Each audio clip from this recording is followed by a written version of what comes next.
లోపలికి వచ్చేస్తాం. सर्वार्थ साधक चक्रस्वामी कुलोतीर्णयोगिनी सर्वज्ञ सर्वशक्ति सर्वेश्वरी सर्वज्ञानमयी सर्वव्याधि विनाशिनी सर्वदाराकरी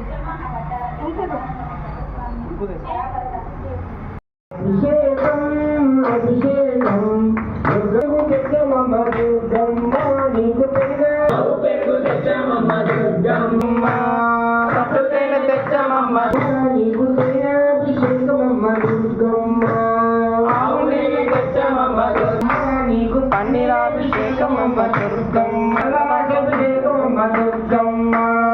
అభిషేకం అమ్మ దుర్గమ్మ నీకు అభిషేకం అమ్మ దుర్గమ్మ